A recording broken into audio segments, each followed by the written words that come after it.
Bueno, lamentamos haberles, este pequeño retraso, haberles tenido un poquito esperando, pero bueno, pues ha tenido que ser así, no hemos podido comenzar antes, pero les doy las gracias por estar aquí, por acompañarnos en esta conferencia extraordinaria que el área de educación y el Museo del Prado ha organizado en colaboración con la Fundación Sorigué, porque nos pareció que era una ocasión especial, que era una ocasión que debíamos resaltar, que debíamos incluir entre nuestras actividades, el hecho de poder tener aquí a un artista actual, a un artista contemporáneo, a un artista que está exponiendo al lado del museo, en el Jardín Botánico. Es la primera vez que expone en Madrid y bueno, pues que su visita a nuestra ciudad con motivo de la exposición teníamos que aprovecharlo para que en este año del Bicentenario que estamos rememorando y resaltando a todos esos artistas que hicieron del Prado pues un lugar especial para poder después desarrollar su carrera pictórica. En este caso, bueno, pues tenemos la suerte de contar con nosotros con Matt Colisseau, que hará este diálogo en torno a las obras maestras, bueno, en torno a su producción relacionada con el Museo del Prado, que bueno, pues compartirá ese diálogo con el crítico de arte Valdemar Januzak. Seguramente no lo he dicho bien, pero estoy convencida que me perdonará. Y bueno, pues resumiendo un poco la trayectoria de Matt Colisseau que tenemos hoy aquí, él vive y trabaja en Londres, es graduado por el Goldsmith College en 1989, formó parte de una importante generación de jóvenes artistas británicos contemporáneos conocidos como Young British Artists, donde se convirtió en una figura clave junto con otros artistas como Damien Hirst y Sarah Lucas. Participó en Frieze en 1988 y desde su primera exposición individual en 1990 ha realizado numerosas exposiciones internacionales. Su extensa producción aúna pintura, fotografía, vídeo e instalaciones, utilizando una combinación de diferentes técnicas y elementos tecnológicos para crear su arte. Una de las cosas que más nos llamó la atención, es que en 1997 viajó desde Londres hasta Madrid con los ojos vendados. Fue un proyecto que denominó Blind Date y bueno, pues tras ese trayecto hasta Madrid con los ojos vendados, contempló Las Meninas, esa obra, ese buque insignia de nuestro Museo del Prado. Tras esos 3 minutos volvió a vendarse los ojos y retornó a Londres para continuar tras esa experiencia desarrollando su carrera. 20 años más tarde regresa a Madrid con esa exposición que tienen, ya digo, en el Jardín Botánico, donde recoge algunas de las pinturas más emblemáticas del museo, algunas de nuestras obras maestras. También se basa mucho en los bodegones, en torno a los que reflexiona para hacer imágenes contemporáneas. Y bueno, pues estamos encantados de que hayamos podido organizar esto en colaboración con la Fundación Sorigué. Tenemos a Ana Vallés, que es la presidenta del grupo y del grupo Sorigué y de la Fundación Sorigué, que la invito a que venga para decirnos unas palabras antes de empezar con el diálogo que vamos a tener hoy. Gracias por su asistencia, espero que disfruten y que continúen amando el Museo del Prado. Gracias.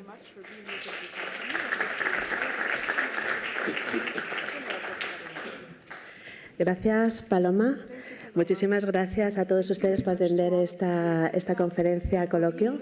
También a la Fundación Museo del Prado y al Museo del Prado por esta extraordinaria posibilidad de presentar a uno de los artistas más importantes que tenemos en nuestra colección. Como ha comentado Paloma, este diálogo se enmarca dentro del Bicentenario del Museo Nacional del Prado, pero también dentro de la primera propuesta que la Fundación Privada Sorigué realiza en Madrid.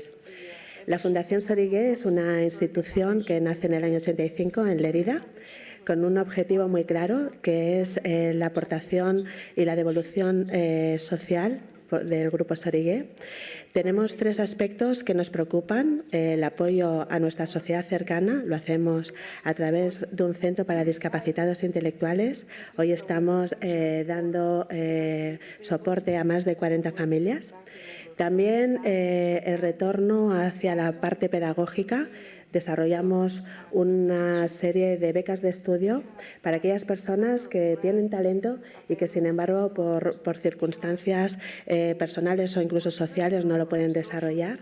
Y la tercera faceta es la cultural, es la construcción desde el año 2000 de una colección de arte contemporáneo.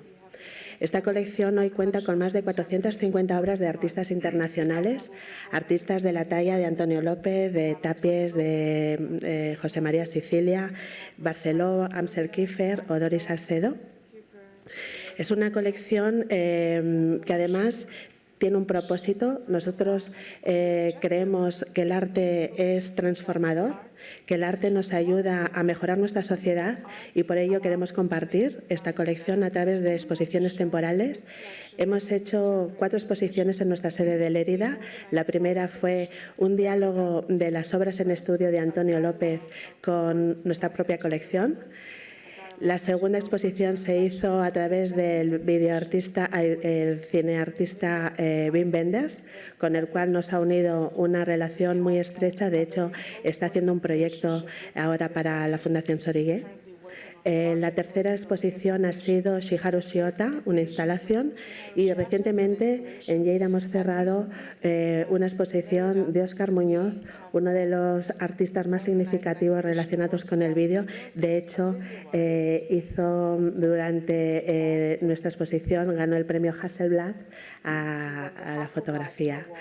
Hoy inauguramos esta semana pasada a Matt Collishaw, la 5ª exposición temporal que se abre aquí en Madrid, con la voluntad de aproximar la Fundación a nuestros centros de trabajo, apoyar el trabajo que está haciendo nuestros profesionales aquí en esta ciudad. Matt Collishaw, como comentaba Paloma, es uno de los artistas fundamentales en el panorama internacional, un artista tremendamente inteligente, muy crítico, pero al mismo tiempo muy honesto y con gran generosidad. Es un artista que les invito a conocer en el Jardín Botánico, está abierto hasta el día 29. Además, siguiendo con la voluntad de la Fundación de aproximar, como decía, el arte a todos los públicos, tenemos una serie de acciones encaminadas a aproximar a las 1.600 personas que pueden acceder a unas entradas que tenemos en nuestra página web, así como los fines de semana talleres para familias. ¿Por qué Dialogues? ¿Por qué Matt? Precisamente porque abre una serie de diálogos que para nosotros son muy importantes. El primero lo establece entre su obra La naturaleza y el jardín botánico, una fuente de inspiración extraordinaria, la naturaleza para él. El segundo diálogo, como ha comentado Paloma, lo establece entre su inspiración con la historia del arte, el Museo Nacional del Prado y su obra. Y el tercer diálogo es el que establece Matt con nuestro propio proyecto Planta. Finalmente, solo quiero compartir con vosotros y dar las gracias a Valdemar Jamusak. Es crítico de arte, es una persona tremendamente reconocida en el mundo de la crítica. Ha ganado durante 2 años consecutivos el premio a la crítica en Gran Bretaña. Creo que van a establecer un diálogo extraordinariamente interesante que nos va a aproximar también a la obra de Matt Collishaw. Y espero que a partir de ahí tengan ustedes el interés de conocer la obra de Matt en el Real Jardín Botánico. Muchísimas gracias y gracias también al Museo Nacional del Prado por esta oportunidad. Gracias.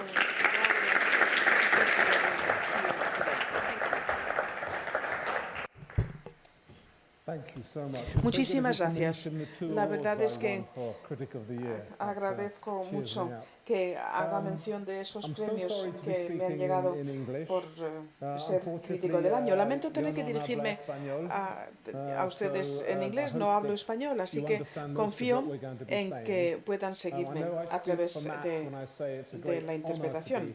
Y creo que Matt estará de acuerdo conmigo en que me honran ustedes invitándome. Cualquier relación para con el Prado, con la Fundación Serigue, bueno, pues estos son desde luego cosas que nos resultan emocionantes en el Reino Unido, sobre todo ahora mismo que padecemos esta crisis existencial acerca de nuestra identidad propia. Así que Matt y yo somos como si dijéramos embajadores de este planteamiento internacional. Así que muchísimas gracias por invitarnos.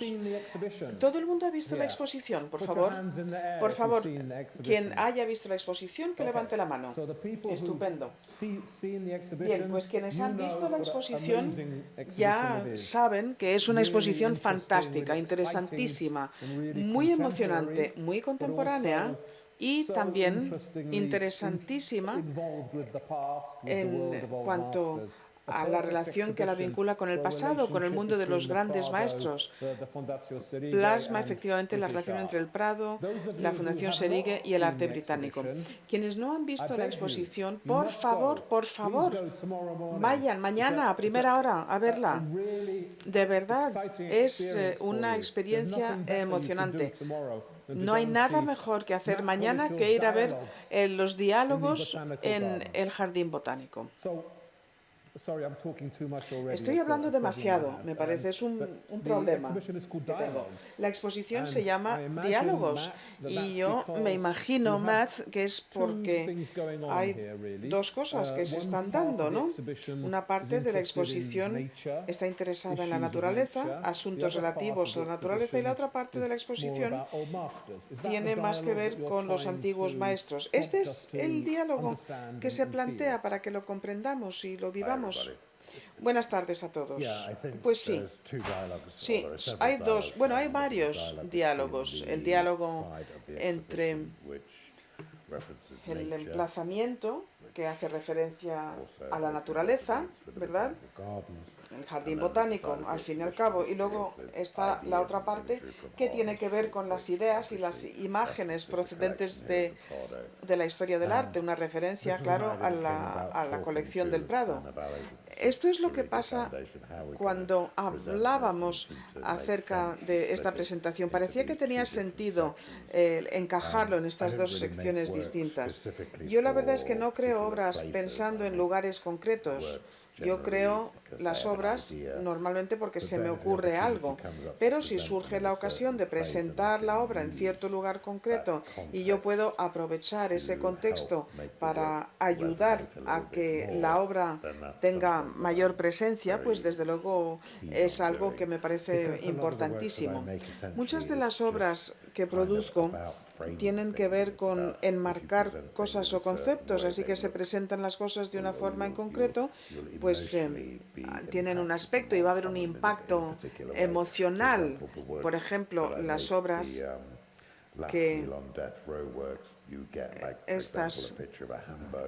la hamburguesa, el limón, la última cena antes del último sacrificio. Bueno, pues estamos pensando en la tradición de los retratos de la vanidad del 17. O sea, estamos viendo a la hamburguesa de forma distinta a como la podríamos ver en un anuncio de McDonald's. O sea que el marco es importantísimo. Una sección de estas obras en el Jardín Botánico y la otra justo a la vuelta de la esquina, pues nos permite establecer esta red de conexiones que de forma quizás subconsciente es la que nos ocupa cuando nos desplazamos por la exposición. Bien, pues para quienes no han visto la muestra, entramos y a la derecha hay unas obras de Matt que tienen que ver con la naturaleza, la ecología, cómo estamos acabando con el mundo actual. Y luego, al otro lado, hay obras que tienen que ver con el pasado, con los grandes maestros, con las grandes obras del Prado. Y estos grupos, dentro de la muestra, de alguna forma, establecen un diálogo, porque podríamos decir que el arte y la naturaleza se parecen mucho, ¿verdad? Comparten muchísimos rasgos. Son importantes para nosotros como seres humanos. Matt, ¿estaría de acuerdo? Mi respuesta es que sí, y que además pienso que hay cosas que suceden en la naturaleza que se aprovechan en el arte, cosas que nosotros copiamos quizás de forma inconsciente de la naturaleza, ciertos rasgos que se dan y que me resultan fascinantes. A mí me parece que son importantísimos en lo que me apasiona acerca del mundo. Por ejemplo, cosas como la belleza que se da en la naturaleza, en las flores en concreto. Y esto es algo que nosotros conmemoramos. Cortamos a las flores y las ponemos en jarrones, o hacemos fotografías y las ponemos en tarjetones. Es una cosmetificación, es un aspecto bellísimo de la naturaleza, pero también es interesante pensar que la razón por la que las flores tienen ese aspecto, su perfume, su color, su forma, no es para satisfacernos a nosotros, sino porque las flores son máquinas que se reproducen y están interesadas en propagar su especie. Crean esta dinámica para atraer al insecto, para atraer al ave que se aproxima, se hace con el néctar, recoge el polen y poliniza. O sea que son como maquinitas para reproducirse. Estas flores tienen un plan. La belleza la utilizan para conseguir lo que quieren, que es, bueno, pues muy egoísta, ¿no? Así que podemos decir que es un artificio en el mundo natural. Es algo que también llama la atención a los artistas. Todo tiene que ver con conseguir algo de color, colocarlo sobre un lienzo estirado y convencer al espectador de que algo que no existe está representado en este lienzo. La mayoría de las personas que estamos aquí vamos a comprar unas flores y las compramos porque son muy bonitas y nos animan y parecen algo bonito y decorativo en la casa, pero al oír esto que acabamos de oír, pues parecen seres siniestros, ¿no? Están pasando muchas cosas, ¿no? Sí, sí es verdad. Está bien pensar en las flores así, eso es lo que me emociona, porque es siniestro, efectivamente. Es esa emoción, ¿no? El terror, lo gótico, nos da regusto, ¿no? Algo que nos asusta, nos da también mucho gustito. Bueno, por supuesto las flores me gustan porque son bellas, pero si echo un vistazo y veo lo que hay entre bambalinas para ver por qué suceden las cosas como suceden, pues surge algo así, se me ocurre algo así y me parece francamente emocionante. Bien, una de las obras mayores en la sección de la naturaleza es un grupo de cajas de cristal y dentro hay modelos de flores muy bonitas, o por lo menos parecen flores muy bonitas, pero luego si nos acercamos, miramos y la verdad es que están creciendo en lugares muy feos, ¿no? Entre basura, entre cascotes. Y es como encontrar algo bellísimo en un lugar muy feo. Estas obras, ¿de qué van? ¿Van de esto? ¿De encontrar algo bello inesperado? Bueno, yo estaba pensando que la naturaleza es como un barómetro de la salud del planeta. Y si es así, si estudiamos estas flores, el planeta está enfermo. Así que eso lo quería decir. Y también quería decir que estas flores, estas plantas, pues son casi como animales, ¿no? También no se mueven, eso es verdad, no tienen ese vínculo con nosotros como los animales, los retiramos un poquito y se nos hacen como algo remoto, pero si pensamos y vemos una planta que está creciendo, si lo vemos a gran velocidad, pues desde luego se ve que está viva la planta. Lo que yo estoy intentando hacer es transformar estas plantas en algo como más animal, distanciarnos un poco de esas flores un poco sosas y anodinas de las tarjetas de felicitación. Y bueno, pues desde luego las enfermedades, las sexuales, desde luego la sífilis, la gonorrea, pues estamos viendo unas flores que sufren estas enfermedades de la carne, ¿no?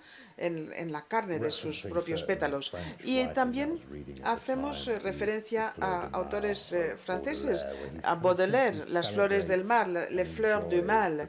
Bueno, pues él conmemora la poesía de la noche, celebra, podemos decir, las cosas que pasan en la oscuridad, cosas que quizás no son muy sanas en términos físicos y desde luego en términos morales tampoco. Creo que él disfruta de esta oscuridad que le resulta exquisita. Es un poco como una nueva forma de ver el mundo, haciendo nuestro este planteamiento cínico, esta realidad mental. Y luego está J.K. Heisman, que escribe una obra muy importante acerca de un coleccionista que se deja llevar por una obsesión y una locura. Empieza a coleccionar objetos cada vez más exóticos y llega un momento en que colecciona flores exóticas que parece que están enfermas. Colecciona espejos y a medida que se va distanciando del mundo real, pues va cayendo en la psicosis. Y luego está Jean Genet, que escribe acerca de sus amantes y explica cómo están en la cárcel, están enfermos con llagas y le parece que esas llagas embellecen sus cuerpos. Habla acerca de esos rasgos sensuales, como si fueran medallas, ¿no?, que estos hombres se han ganado en la lucha de la vida. Y él hace referencia a estos bordados, ¿no?, estos logros. Es una forma un poco perversa de ver algo que suele ser repugnante. Pero bueno, estamos haciendo que sea atractivo algo que normalmente, repito, resulta repugnante. Es una plantilla de lo normal a la que damos la vuelta. Y luego el Marqués de Sade, claro, ¿no? Sí, otro tipo. También que celebraba las carnes rotas. Y luego hay una parte muy bonita, se ve un canario, ¿no? Me parece que es un artista inglés que inspira esa obra. Es una obra muy bonita. Es una cosa bonita. Sí, pintado por Darby, efectivamente, y es un experimento lo que refleja.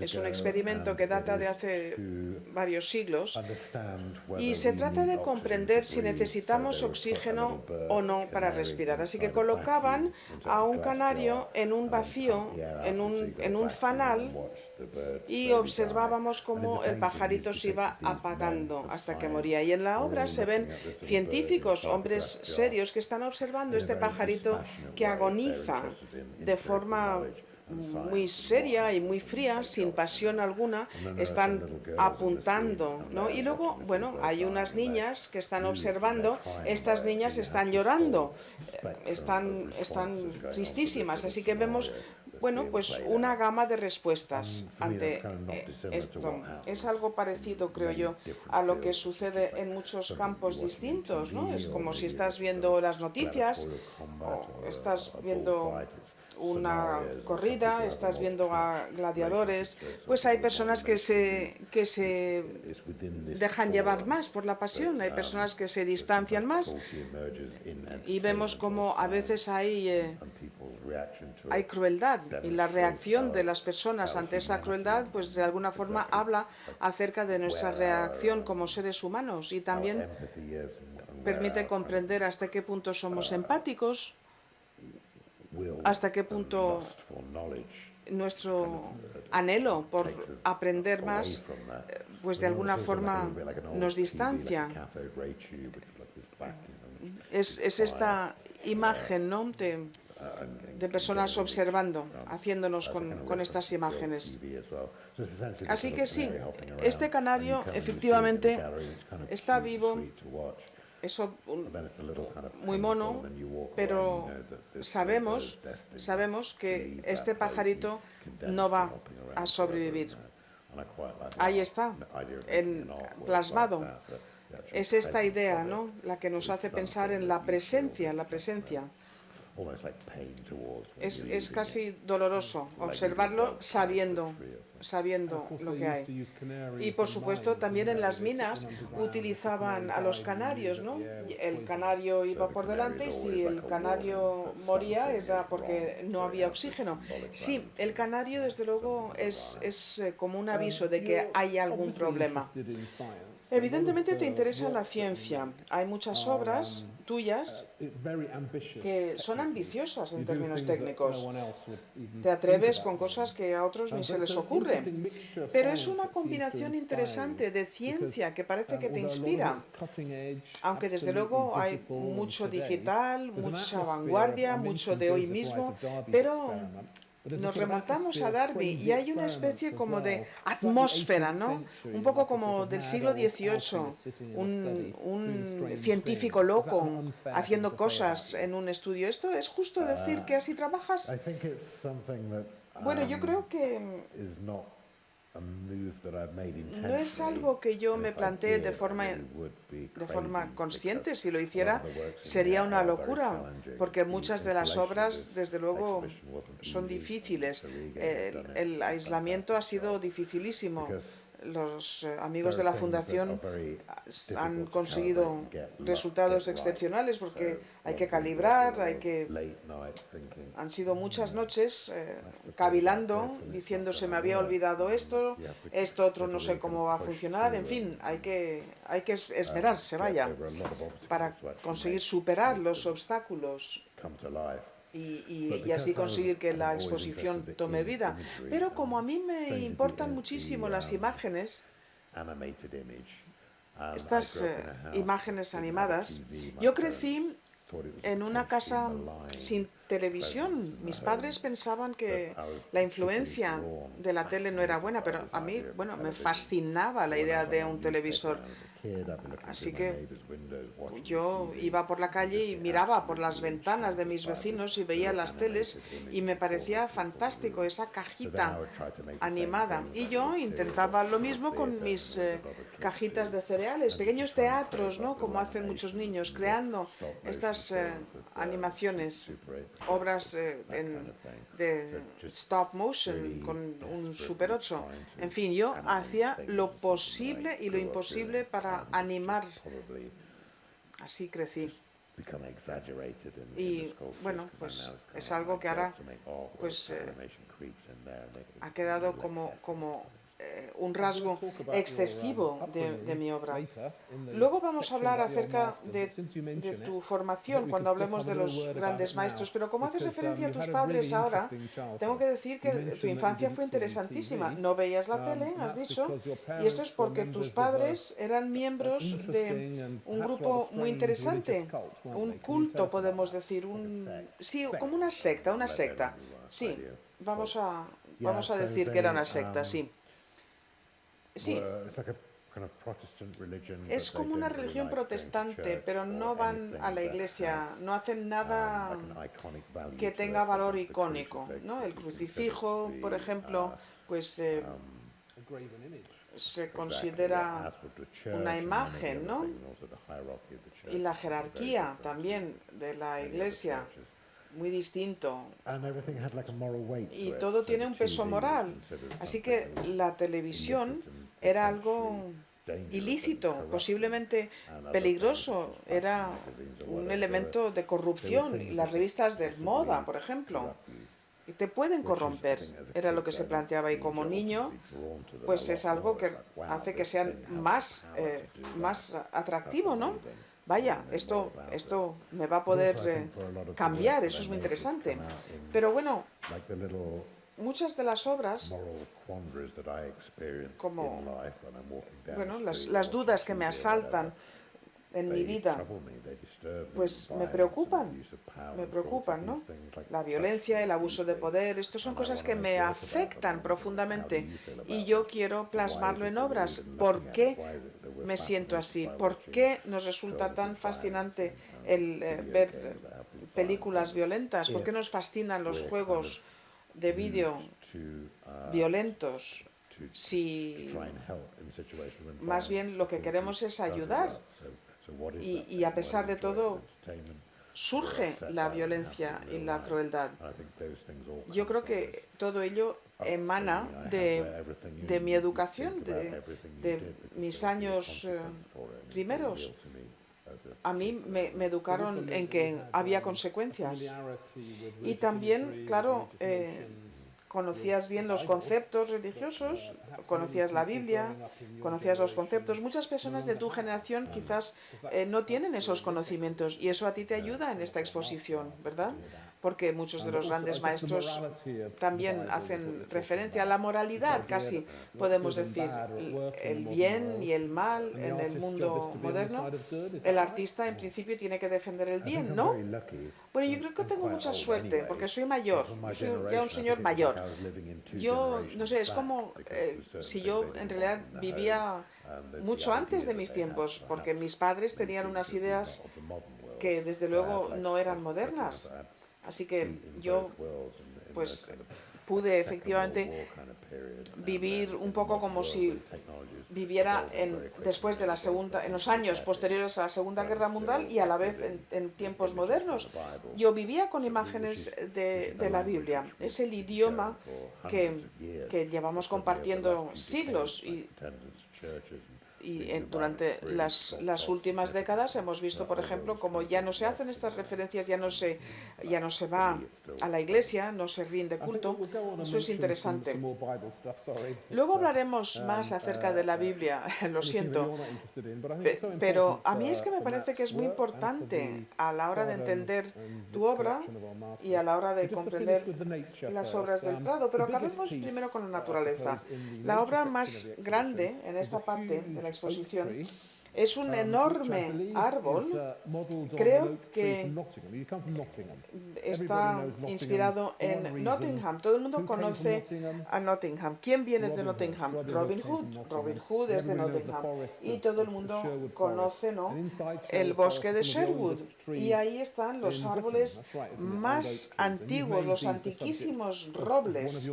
Y este es el asunto que ocupa esta obra, Albion.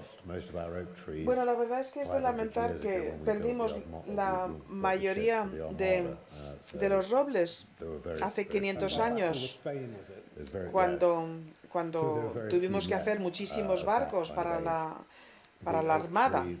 Quedan pocos robles. Este en concreto, este roble era uno que al parecer gustaba a Robin Hood por la mitología, por la industria del turismo. Lo quieren mantener vivo. Parece que está enfermo y ahora mismo pues descansa sobre apoyos de metal. Es una pena, la verdad es que es una pena. Parece que el árbol quiere morir de forma digna y no le estamos dejando. He hecho un barrido de láser y se ve perfectamente el árbol y nada de lo que lo rodea. Resulta una obra fría, es una forma muy distante de plasmar la imagen.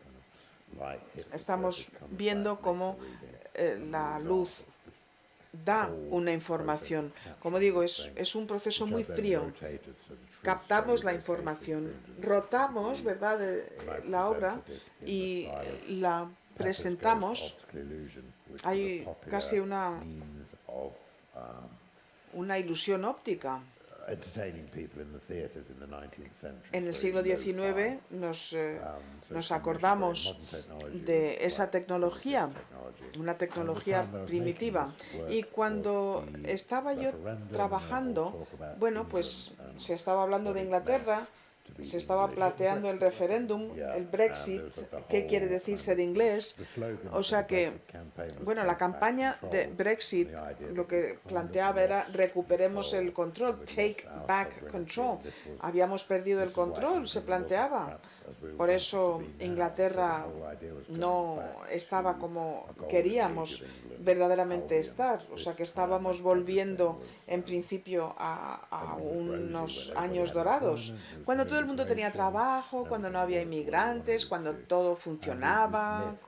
Bueno, un mito, ¿no? Un mito. Una morriña por una Inglaterra que nunca existió, ¿no? Y este roble también, este roble que hace referencia a una Inglaterra antigua. Y el retrato es de un árbol viejo que se está muriendo. Si damos la vuelta, pues vemos que es una ilusión óptica. Y lo mismo cabe decir de Inglaterra. Esta ilusión depende de todas estas palabras, estas historias, todos estos mitos que se les están colocando a la gente. Pero no es nada más que una ilusión. No es algo real. O sea que esto es una reacción artística al momento Brexit, ¿no? Sí, pero también tiene que ver con otra cosa que yo planteo, que tiene que ver con el comportamiento evolutivo. El alma centrífuga, cómo proyectamos en exceso hacia el exterior, lo hemos hecho. Vemos cómo se ha hecho en el pasado. Los animales, por ejemplo, lo hacen, llaman la atención con el plumaje, y en el caso de los seres humanos, pues también llevamos coches llamativos, y ahora apreciamos que en nuestro centro hay un vacío. Las calidades como por ejemplo la dignidad, pues quedan un poco apartadas. Se plantea el Brexit y yo intento plasmarlo. Bien, entonces entiendo que este árbol antiquísimo se ve grande, ¿no?, desde fuera, pero está hueco por dentro. Eso es una idea importante también, ¿no? Y, por supuesto, el nombre antiguo de Gran Bretaña era Albión. Sí. Estamos viendo entonces el interés científico, estamos viendo el interés en los rasgos más sombríos de la naturaleza, pero atravesamos y vemos la otra parte de la muestra, la relación para con el Prado, la relación con los grandes maestros, y yo me gustaría poder decir que es muy distinto, pero no lo es. He visto muchos paralelismos, he visto muchos rasgos compartidos. Es como, igual que la naturaleza dura durante un tiempo concreto y está sujeta a amenazas, podríamos decir que el arte, pues lo mismo, ¿no? El arte también es vanitas. Nos gusta, efectivamente, tener un ramo de flores, pero no quiere decir nada. Nos gustan estas obras preciosas en el Prado, pero muchas obras tienen que ver con lo rápidamente que se pasa la vida, ¿no? ¿Estos son planteamientos conscientes en tu arte o soy yo? Bueno, ahí están, ¿verdad? Ahí están. Llevan ahí siglos. Es fascinante pensar por qué algunas imágenes duran y otras no. El tiempo congelado dentro de esta imagen se ha atrapado un momento y ahí sigue varios siglos después. Yo disfruto mucho de los parámetros a los que se atienen algunos artistas. Ellos no tenían esta libertad y nosotros algo hemos perdido, ¿no? Porque a lo mejor, bueno, pues estás dibujando obras religiosas o mitológicas o retratos reales o de personas importantes, y si quieres decir algo por tu cuenta, pues tienes que hacerlo un poquito a escondidas, ¿no? Tenías que ser lanzado. Y también, pues, estamos hablando de un medio concreto, ¿no? No había vídeos, no había nada, o sea que están trabajando en el instante. Hay más limitaciones. Y a mí me parece que ese momento en estas grandes obras son fascinantes.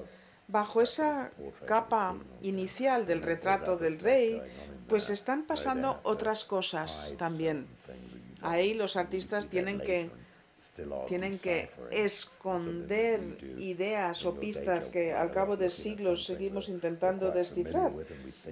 Vemos algo que nos parece conocido, que resulta familiar, pero de pronto dices, ¿y qué pasa con esto? ¿Qué pasa con esta capa y esta otra y esta otra? ¿Qué hay debajo de estas capas? Porque estos pintores pues veían cómo hacer que algo aparentemente sencillo, esta obra en 2 dimensiones, se convierte en algo fascinante. Y por eso vuelvo una y otra vez. Sí, también el simbolismo, claro. Bueno, entonces, ¿usted visita muchos museos? ¿Visita muchas colecciones? Pues sí, la verdad es que sí. Es uno de los grandes placeres para mí. Yo intento no excederme. Si voy a un museo, pues veo 3 o 4 obras, y en una ciudad como Madrid, pues la verdad es que hay muchísimo que ver. En Londres, bueno, pues vas a la National Gallery, vas de Trafalgar a la calle Orange, pues hay varias obras también fantásticas.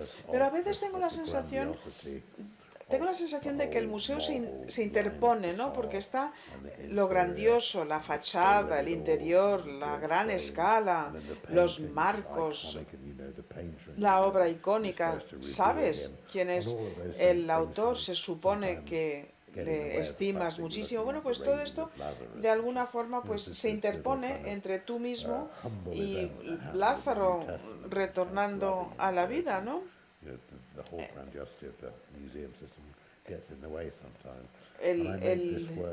El aparato entero del museo se interpone entre la obra y el espectador. Has comentado que vine al Prado efectivamente con los ojos vendados. Bueno, pues sí, es fantástico estar de vuelta aquí.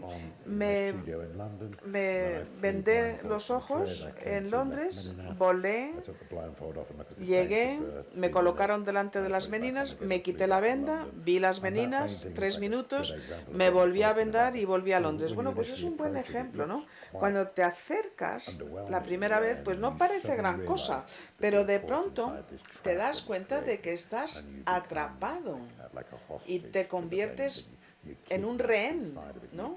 La obra te ha cooptado, la obra te ha hecho suya, te ha colocado en la imagen. O sea que, en parte, esto es una peregrinación para ver esta gran obra, pero también, como digo, pues soy rehén.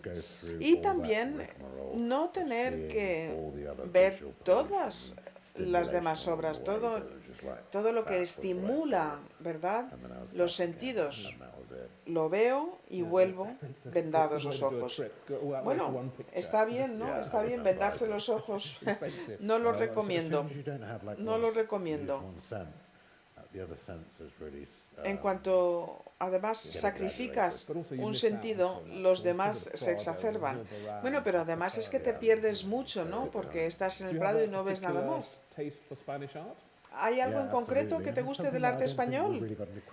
Pues sí, y además me parece que no tenemos equivalente en Inglaterra y por eso me atrae incluso más. Rivera, Velázquez, Goya, esta sensualidad oscura. ¿Nosotros qué tenemos? Bueno, tenemos Hogarth y obras que me gustan, pero... y Caravaggio en Nápoles, pero era español entonces, ¿verdad? O sea que estas obras italianas, esa sensualidad, ese barroco, es porque es católico, ¿no? La diferencia quizás entre Inglaterra y España. Sí, es una imagen, desde luego, es algo distinto. Gran parte de la colección del Prado estaba en Inglaterra hace un tiempo. Todos sabemos que Carlos I era un amante de Tiziano y cuando nos dio la primera locura, ahora estamos en la segunda locura, el Brexit. La primera locura fue en 1640, cuando le decapitamos al rey y Cromwell vendió todas las obras de arte y el Prado las compró, muchas de ellas, y por eso están aquí en esta colección. Así que España se benefició de la primera locura y probablemente España se va a beneficiar del segundo ataque también. En fin, no sé, esta exposición desde luego es fantástica en la Seringue. Estoy hablando demasiado, me parece a mí. Pero bueno, hay algo aquí que vale la pena comentar. cuando hablamos de los grandes maestros, que tiene que ver con los bodegones españoles, Zurbarán, Cotán, y son estas obras que tienen que ver con la Última Cena. ¿Podríamos hablar acerca de estas obras porque son importantes? Pues sí, básicamente son imágenes que he vuelto a colocar, son personas y sus opciones, la última cena antes de la ejecución, en América mayormente, aquí hay algunas excepciones. Y he visto algunas imágenes hace 25 años en el Sunday Times, tomadas desde arriba, ¿no? Imágenes pues de mucho color, y veríamos, por ejemplo, pues una bandeja de plástico con pollo frito y el ketchup, y yo pensé, bueno, esto es interesantísimo, quiero hacer algo. O sea, eran las últimas cenas de los convictos antes de su ejecución. Sí, en América, pues por ejemplo, hay, según cómo sea el centro penitenciario, pues a lo mejor puede pedir sushi o le toca lo que haya de cena. En fin, tenemos que pensar en que estamos matando a alguien, pero hacemos referencia a la idea de hacerlo de forma muy civilizada. Vamos a preguntar al reo que quiere cenar, le damos la cena y luego, bueno, pues la inyección es algo frío, ¿no? Muy destemplado. Bueno, pues yo hice mi investigación y preparé una carpeta bien investigada para tener la certeza de que estaba yo bien informado, y bueno, pues el resultado es: algunos de los reos piden un trozo de pan y un vaso de agua, y otros reos que piden un banquete completo. Entonces, bueno, pues lo disponemos todo como en las obras españolas o flamencas, y ahí pues a lo mejor vemos un Sprite con unas alitas de pollo, pero está dispuesto a modo del memento mori, ¿no? Haciendo referencia a Sic Transit, Gloria Mundi, estas a modo de retratos, ¿no?, de los reos. Y por supuesto también hace una referencia a la Biblia, ¿no?, la Última Cena. Sí, son series de 13. Sí, los 12 apóstoles y Jesucristo. Sí, 13. Recuerdo una película acerca del arte barroco. Estábamos en Perú, estábamos grabando en la Catedral de Lima, donde hay muchísimas últimas cenas. Lo interesante es que suele haber un cordero, pero en Perú no. En Perú tenían otros animales. Tenían, en vez de un cordero, lo que tenían en Perú eran conejillos de indias o cobayas. Sí, y luego quería yo además hacer referencia a algo que no se ve necesariamente, la idea de una hamburguesa, ¿no? Y para que tenga este gravitas, lo que está simbolizando en este caso concreto. ¿Y cómo consigues esas imágenes que cuando las ves pues parecen verdaderamente bodegones del 17 españoles? Tiene esta presencia. Sí, es así. Algo que no elegí cuando preparé la lista de obras. No había nada con limones. Bueno, yo he investigado mucho los limones en los bodegones, mucho. Hay muchos bodegones holandeses con limones, y bueno, el limón a medio pelar. ¿Por qué? Pues porque eran carísimos en el siglo XVII.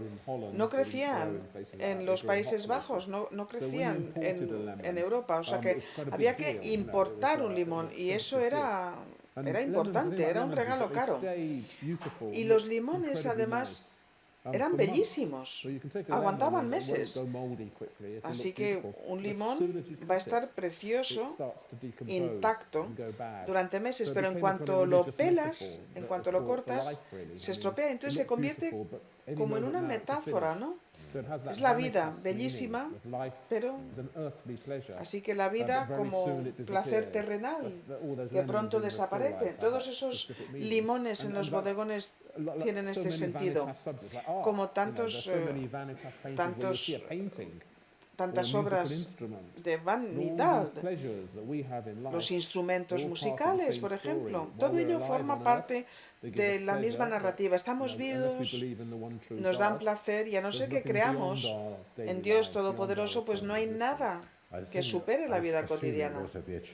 Y también me imagino que sería difícil pintar el limón en ese poco tiempo que tenía, ¿no? Era como una carrera. Pero sí, es interesante eso. Y también las obras que incluyen cristal, que quizás no son importantes, pero bueno, viene de Eclesiastés, vanidades, ¿verdad? Bueno, todos envejeceremos.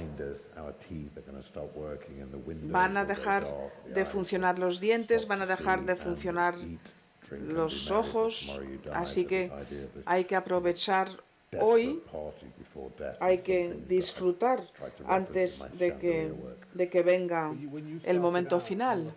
Pero cuando empezaste, formabas parte de un grupo que se llamaban los jóvenes artistas británicos, The Young British Artists. Ahora ya no, ahora ya los dos somos ingleses ancianos. Sí, sí, el reloj no para de marcar las horas. Hay otra serie también interesante en tu obra. Vemos, me parece que se llaman las obras de la extinción. Hay un trocito de una imagen, pero no se ve entera. Ah, hay una aquí. ¿Por qué no me explicas algo? Porque también dependen, ¿no? Dependen de la imagen, pero sobre todo depende de lo que no se ve. Exacto, sí. Surgen, como tantas cosas en mi vida, de forma accidental. Coloco en la pared imágenes que me inspiran. Lo dejo ahí. Y como tengo muchísimas, pues vemos esta indicación, ¿verdad?, en la impresora que necesitas tintas de color. Así que tenía muchos de estos rechazados y vemos este detalle de esta obra del 17 y de pronto pues aparecen unas tiras de colores y luego espacios en blanco y yo pensaba, bueno, ¿qué haría un artista, no? Si imita la vida. Y resulta que este es el final. El artista se hace con un lienzo blanco y lo transforma, gracias a los colores, en una imagen. Bueno, me pareció que era una forma de plasmar de forma algo audaz el hecho de que no sabemos cuándo vamos a morir, no sabemos cuándo se nos va a acabar la tinta. Esto va a pasar de forma súbita. De pronto se extingue la imagen, ¿verdad? Sí, es muy parecido. Esta imagen de Banksy, ¿no? Que destrozó. La opción de las imágenes, la selección, bueno, pues son muy concretas, ¿no? Con estos puntos oscuros. Sí, yo lo que estaba haciendo era intentar comprender la idea y me pareció, esta funciona, esta sí, esta no. Y por supuesto, las que funcionan, pues es porque había un rasgo de mortalidad, cabezas decapitadas o barcos que zozobraban o flores en jarrones, en fin, eran como obras que hablaban acerca del fin del mundo. Verdaderamente eres un artista que se enfrenta al lado oscuro y tengo que decir que tal y como está dispuesta la exposición, de alguna forma lo confirma y lo amplía, porque el edificio en el que te encuentras tiene la estructura de cristal, o sea que parece que era un invernadero, ¿no? Y has bloqueado toda esa luz, has creado un mundo oscuro. Eso es algo ambicioso y desde luego cargado de sentido. Y desde luego, sí, no facilita las cosas. La mayoría de las galerías pues tienen como objetivo el hablar acerca de lo vital. Pero bueno, una de las razones por las que creo que funciona aquí en España es porque es algo que yo conozco por las obras barrocas que me gustan. En un país con tanta luz se buscan más bien calles oscuras, se busca la sombra, se busca la umbría. Te entregas a la sombra de pronto atravesada por un haz de luz. Ese contraste, ¿verdad?, de la luz y el color es algo que yo creo que nos resulta familiar. Nos desplazamos por Madrid y lo vemos. Muy distinto a Inglaterra, ¿verdad? La luz en Inglaterra tiende a ser una luz difuminada, pero en España la sensación es que hay una lucha con el sol, edificios blancos, con pequeñas ventanas, se lucha contra el sol y da lugar a otro tipo de oscuridad. Si vemos la obra de Goya, por ejemplo, hay mucha umbría en el arte español. Podemos decir que la oscuridad física se convierte en oscuridad psicológica. Sí, es un poco como un reloj de sol, ¿no? En Londres, pues es imposible plantear el uso de un reloj de sol. En Inglaterra no se puede, no hay sol. Es un país oscuro. Así que podemos decir que esta oscuridad es algo que tomas de los maestros españoles. Hablemos un poco acerca de las obras más ambiciosas en la sección de los antiguos maestros. Una serie de obras fantásticos que se basan en zoótropos. Quienes no los habéis visto, cuando vayáis mañana por la mañana, pues son fantásticos, son ambiciosos, son complicados. Habla un poquito, porque me imagino que son de las obras más famosas, ¿no? Bueno, hay formas de explicarle a las personas lo que hay cuando vemos la animación. A mí me parece que había una cierta sensación de urgencia, ¿no? De pronto podemos hacer una emisión en directo y la magia de lo que está pasando cuando ello aparece, pues de alguna forma desaparece. Son electrones que se desplazan por las ondas, no hay relación tangible, palpable. Mientras que ahí podemos ver qué es lo que está pasando con la animación. Nos basamos en este aparato, el cilindro, con una serie de imágenes, miramos y vemos esta ilusión. Así que es lo mismo, pero en 3 dimensiones. Es el zoetropo moderno, una forma física y según van rotando hay una sincronización y se da en 3 dimensiones. Gracias a la luz estroboscópica conseguimos este pequeño movimiento del cuerpo. Este es el principio. Podemos construir esta animación. ¿Lo ves? ¿Lo ves con los ojos? Y si se hace bien, además, es verdaderamente fascinante. Es una experiencia. Estás volcado en esa experiencia. Lo que yo hago entonces es intentar que el sujeto sea algo que encaje. Por ejemplo, una de las obras es la masacre de los inocentes. Volvemos una y otra vez. Sí, son criaturas que están siendo asesinadas, ¿no? Vemos un templo, no parece que esté pasando mucho, empieza a dar vueltas y lo que ves son niños que están siendo asesinados, o sea que es Herodes y lo que pasó en Belén, ¿verdad? Sí, pero tiene que haber algo, aparte de la lección y Herodes, ¿no? Los pintores, desde luego, era importante en la Edad Media, por ejemplo, pues había representaciones en escenarios en las que, bueno, pues se representaba de forma muy gráfica la masacre de los inocentes. Era algo que en su momento resultaba entretenido. A mí me parece estremecedor, pero luego leyendo y pensando, a lo mejor cuando hay mucha violencia, pues de alguna forma prestas atención. Así que si hay personas peleando, si estamos viendo una pelea, pues hay que aprender. Es una información útil. Podríamos decir que es un aprendizaje. Es parte de la evolución, es el mecanismo de supervivencia. Aprendemos. Ahora, ¿qué pasa con los juegos de vídeo violentos, no? De alguna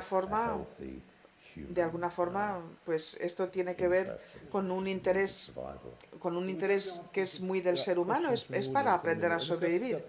Vamos a tener tiempo para preguntas del público, pero el segundo cétropo, o ya nos estamos pasando de tiempo. No, a ver, parece un cristal de Murano, pero todo el mundo está participando en una bacanal. Es una idea, ¿no?, acerca de la vida. Sí, pero esta lucerna, de alguna forma, pues se repite. Parece un carnaval, pero hay una sensación de desesperación porque estamos repitiendo y repitiendo y repitiendo. Y cuando se repiten tanto las cosas, pues se convierte en algo desesperado y agotador, ¿no? O sea que sí, está muy bien lo de pensar en aprovechar el momento, pero es una sensación de estar en una fiesta terrible. Bueno, pues estamos hablando acerca de que hay que prepararse para el fin de todo. Pues estamos listos entonces ahora para prestar atención al público, ¿verdad? ¿Es así? Gentlemen, I hope that you can hear me. This is your interpreter. Can you wave? Thank you. You can hear me? Both of you can hear me? Okay, well, this lady needs to use a microphone. I'm sorry. Paloma needs to use a microphone because I cannot hear what she's saying. She needs a microphone. She's got a microphone. Paloma, the translator can't hear your microphone. No. Can you hear now? No. No, I think. No. Let me see now.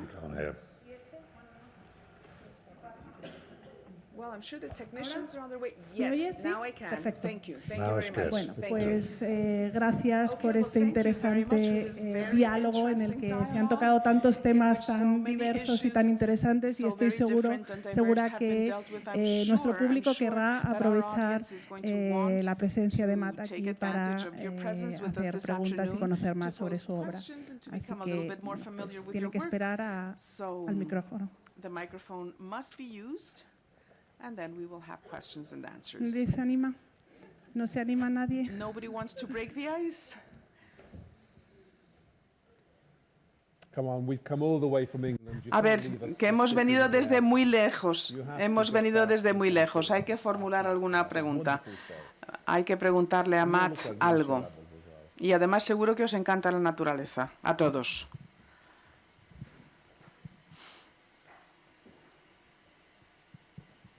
Lamento mucho Yes, I'm no haber very estado en la sorry. exhibición. Entonces, I have sé not que visited the exhibition. si hubiera estado en la exhibición podría I hacer think preguntas más That inteligentes. my questions would be Pero more intelligent realmente had I me ha llamado la visited the atención exhibition, but I was struck by muchas something. cosas. I was struck by Entonces many quisiera things that you preguntarle, said. ¿usted So I lee? have a question. ¿Lee? Do you read? Do you read? Do you read? Is that a question to me or to Matt? Ya, ¿Para quién es la pregunta? ¿Para quién es, por favor? el artista. Yes, I do. Yes, I do. Sí, sí leo, sí leo.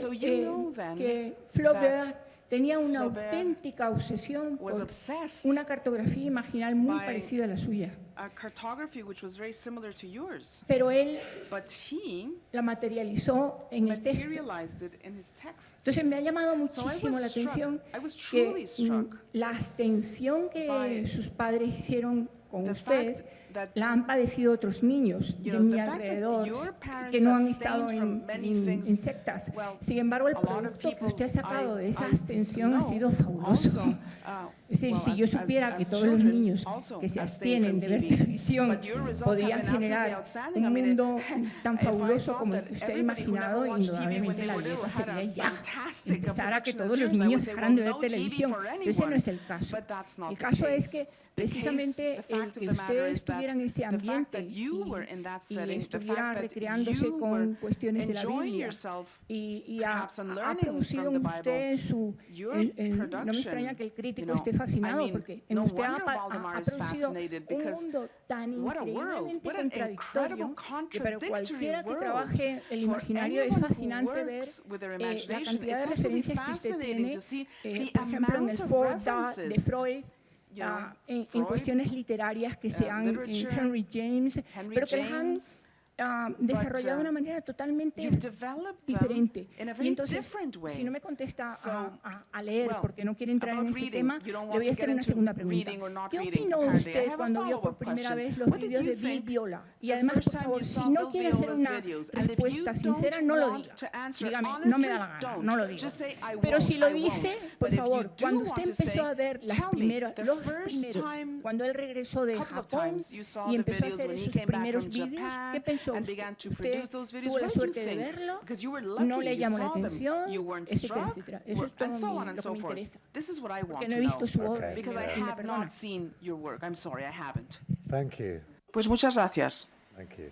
Muchas gracias. Yeah, I think when I first saw Yo Paul creo que Weidel's sí, work, que for cuando me, vi that esa was obra the way it pensé, was bueno, the kind of thing that I want to make. está So haciendo algo que a mí me encantaría poder hacer, maybe, like porque, I guess, no sé, maybe sería hace, no sé, a 90s, late 80s, principios de los 90, finales de los 80, y seen art which I no thought had había something visto which I could only nada describe as que like a se pareciera. Es algo que de alguna forma me llega en lo espiritual.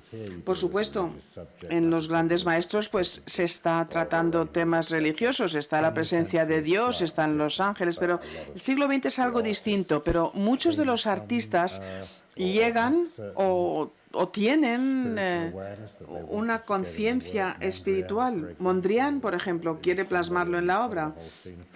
Mondrian y otros, ¿no?, que intentan. Sí, y también artistas como Carl André, esas obras, pues también hay una presencia semimística, ¿no? No, la palabra espiritual quizás es demasiado ambigua, ¿no? A veces se utiliza cuando no se sabe a qué referirse, pero es esta presencia. Al artista le inspira algo, es algo que yo intento en mi obra. Y Bill Baer, desde luego, pues sí, se puede hacer con vídeos también. Y si te olvidas de ese marco con el logo de Sony y lo ves proyectado y ves el contenido, te mueve, te toca en lo más íntimo y tiene esta calidad. Y de hecho, el vídeo, sobre todo cuando se proyecta, pues es un medio excelente. Igual que se veía, ¿no? Es algo efímero, no se puede tocar verdaderamente. Es mágico, es una forma, ¿no?, como las linternas mágicas. O sea que sí, eso fue un punto de inflexión para mí cuando vi la obra por primera vez. Sí, hay una gran exposición en Londres ahora mismo, en la Royal Academy. Bill Viola y Miguel Ángel juntos. O sea, son 12 enormes obras en vídeo de Viola y 20 pequeños dibujos de Miguel Ángel. Es una especie como de toma y daca entre los dos, ¿verdad? También una exposición sin ventanas. Ahí no hay ventanas, está todo en lo oscuro. Sí. Muchas felicidades por la exposición, por la charla. He visto la exposición y volveré también mañana, porque ya que nos ha invitado es excepcional. Quería preguntar al artista por esa generación de la que se ha hablado, la generación de los jóvenes artistas británicos. Es un artista que destaca por ser algo diferente con respecto a lo que puede transmitir alguien como Damien Hirst o Sarah Lucas. Me gustaría preguntarle por la pertenencia a esa generación, por cómo ve la evolución de esa generación y también preguntarle por el futuro del arte británico, ya que estamos hablando en un contexto político de Brexit, también conocer de él qué promesa hay para la nueva generación de arte británico. Thank you. Muchas gracias. I think like it was quite a Pues, special time and son like most things, it just happened momentos- quite organically and a lot of Momentos different importantes. elements Yo creo que en playing términos into that. orgánicos, pues son There's a lot cosas of que suceden. cross-pollination and Hay things just mucha snowball. fertilización cruzada. For me and the friends that I was growing up with, we went Para to mí, art para together and then mis amigos messed que, around. que fuimos Afterwards, a la Facultad de Bellas Artes y que luego nos divertíamos. Bueno, pues durante esos años la sensación era de que vivíamos en un AliExpress. Todos aprendíamos y aprovechábamos la energía de los demás. Estas personas eran listas, pero quizás en términos académicos no estaban muy dotados. O sea que siempre había algo, pero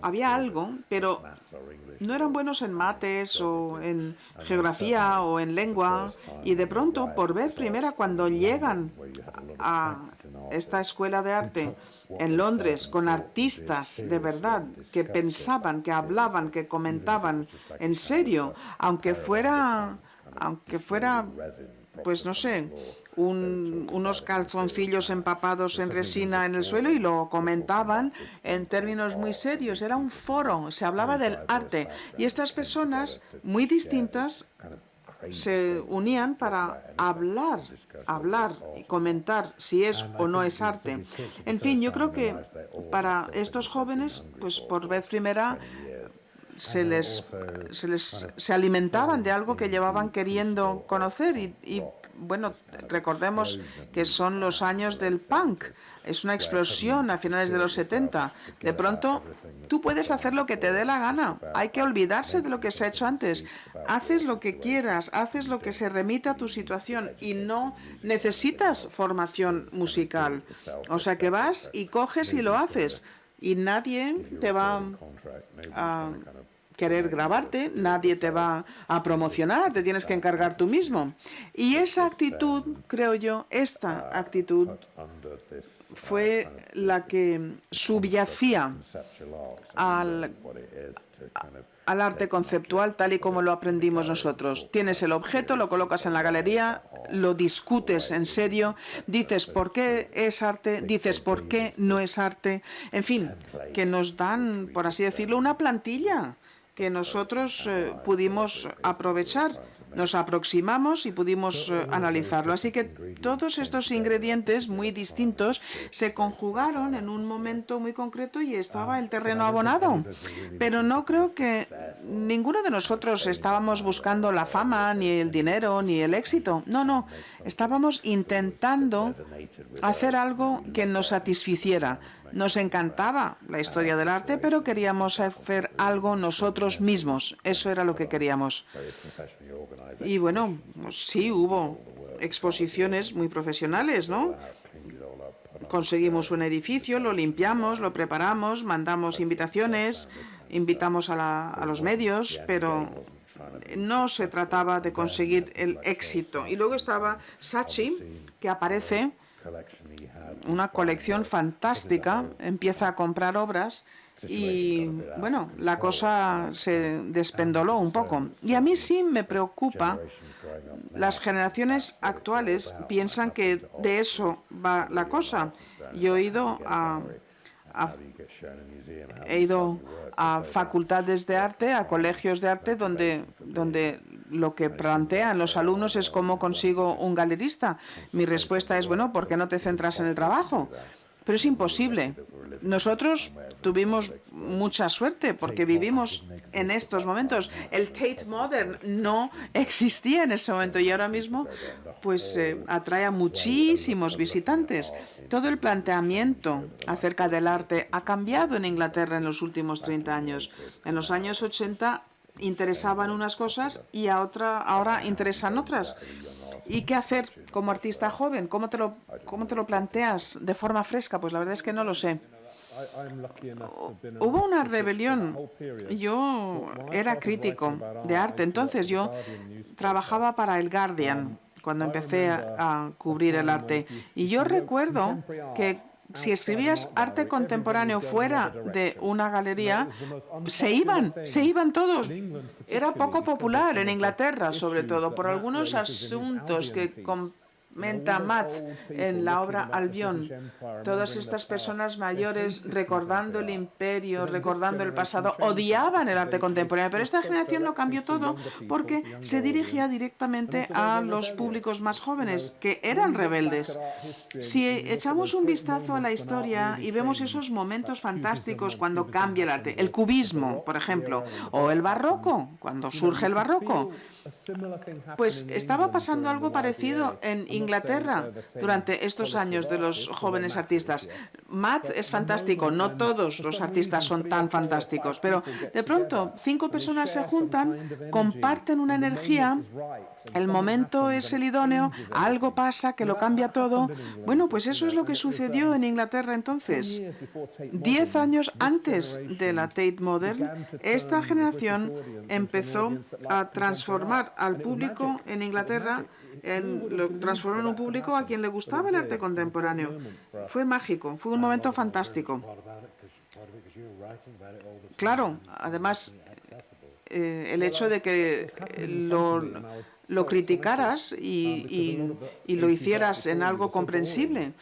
Bueno, es que también había un arte en los 80 que era aburrido, que no tenía estos rasgos viscerales, literalmente. El arte vuestra, aunque se basaba en ideas conceptuales, pues muy pocas veces penetraba por las ideas, penetraba por lo que se veía. Visceral, no sé cómo se dice en español, visceral, es que te agarra las tripas, es como una reacción biológica, es algo que emociona físicamente. Bueno, de pronto el arte es algo fuerte, con colores, emocionante, apasionante. Fue un momento fantástico. Y pocas personas de esa generación, pocos, se han convertido en artistas cuya obra se haya convertido en otro tipo de arte. Eso es algo que me encanta de Matt. Su arte sigue creciendo, sigue desarrollándose y su arte maduro es igual de buena, mejor incluso que sus primeras obras, y esto es poco frecuente en esta generación. ¿Algo más? Sí, hay una señora ahí.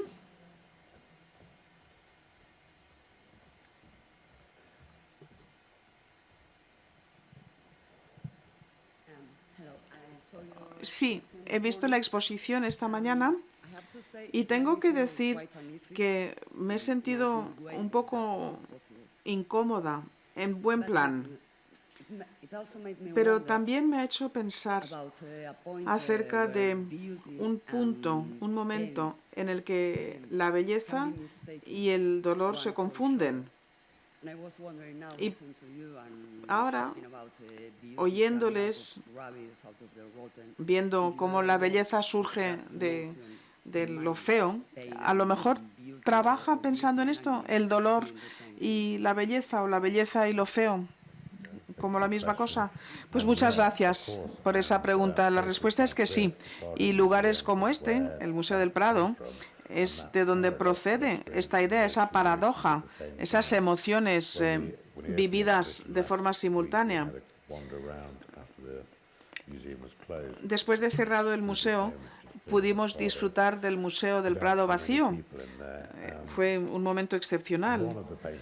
Una de las obras era de Van der Weyden. Es un descendimiento de la cruz y es el dolor en Technicolor. Los colores son vívidos y son casi modernos, podemos decir, porque vibran literalmente, vibran. En el centro de la obra lo que vemos es a Jesucristo siendo descendido, siendo bajado de la cruz.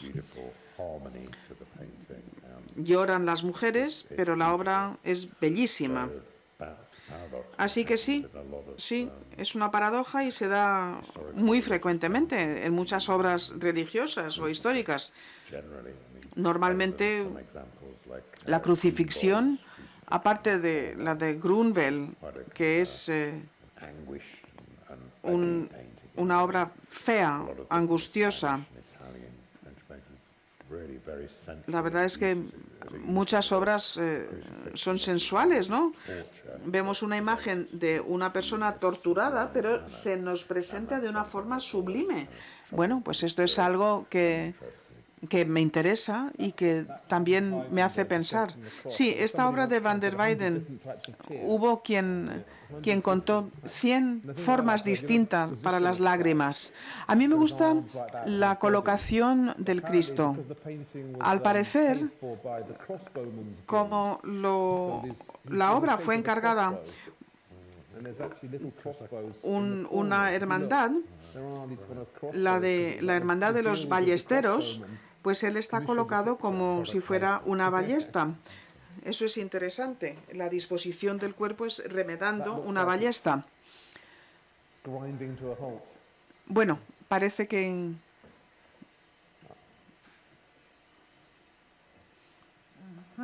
Buenas tardes. Muchas gracias por esta conversación. Ha sido fascinante. Muchas gracias. Yo sí he visto la exposición también. Cuando entré, me sentí como ella. Me sedujo la belleza, este concepto de belleza, y comprendí que era la belleza de la muerte, ¿no? Podemos decir. Esta fue mi sensación. Para mí no fue desagradable, fue algo que me conmovió. Y también pensé acerca de Viola, pero rápidamente me olvidé de él, porque llegué a otro estado, no sé cómo explicarlo. Así que me adentro en este mundo que es fantástico y llego al pajarito, al canario, y pensé, ¡ay, Dios mío! Así me siento. Me siento como este pajarito bajo el fanal. Estar respirando los últimos momentos de su vida. Así me sentí. Y luego vi la otra parte. Ahí estaba la muerte, pero más irónicamente. A mí me encantó esta idea de estas obras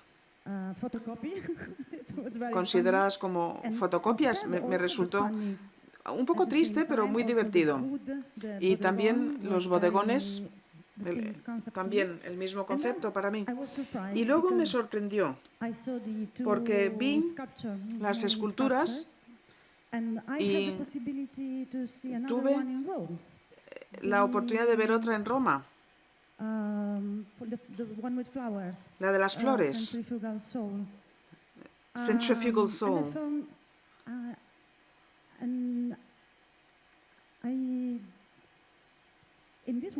En esta no aprecio ese sentido. Era algo que se remitía en las flores, sí, se remitía a otro concepto. De hecho, las flores provocaron una sensación muy distinta en mí. A mí me resultó algo estático. El resto de las obras me parecieron muy emotivas. Muy emotivas. Y pensé,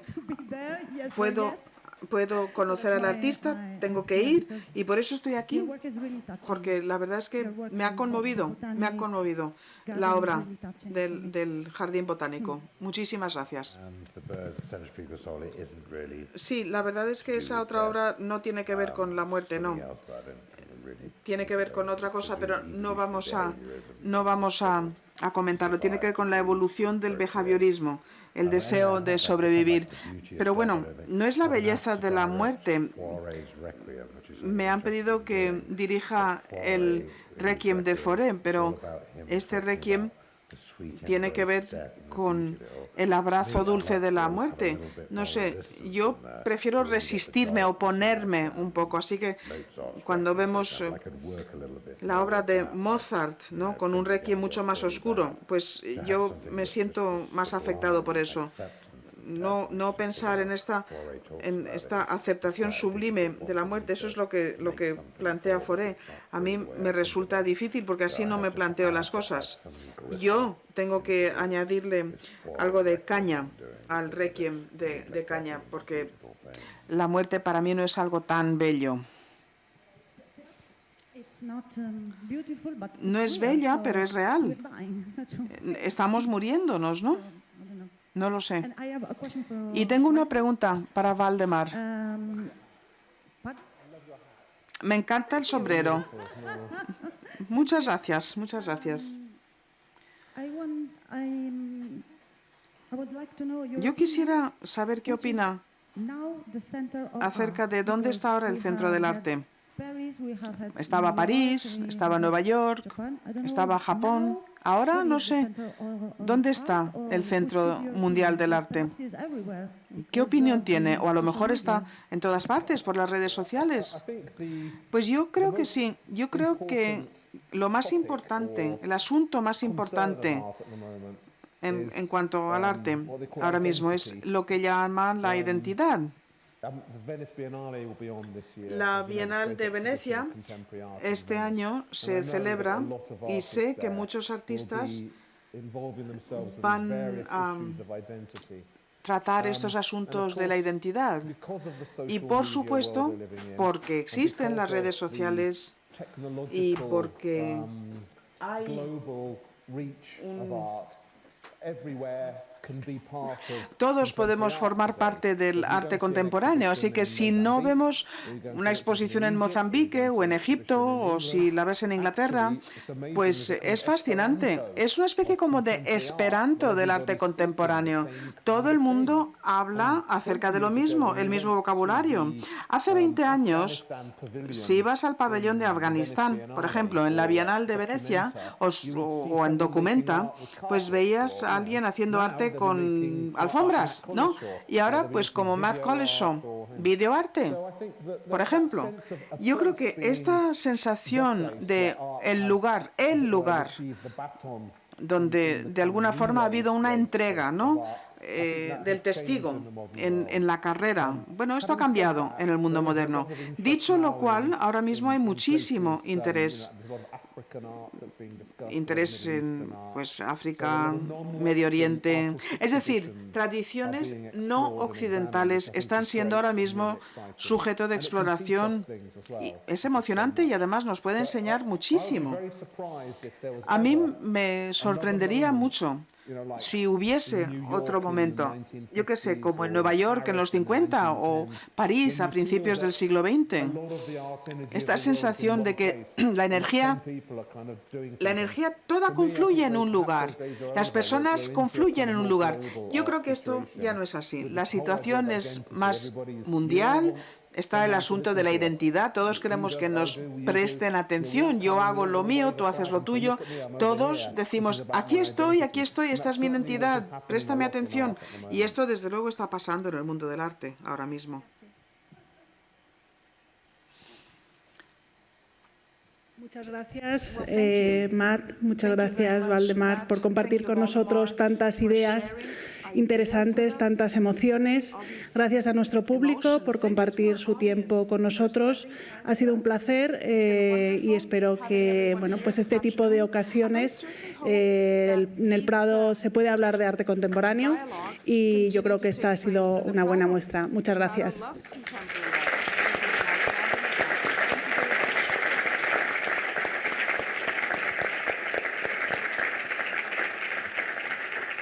And thank you to the Fundación Sorige for supporting one of our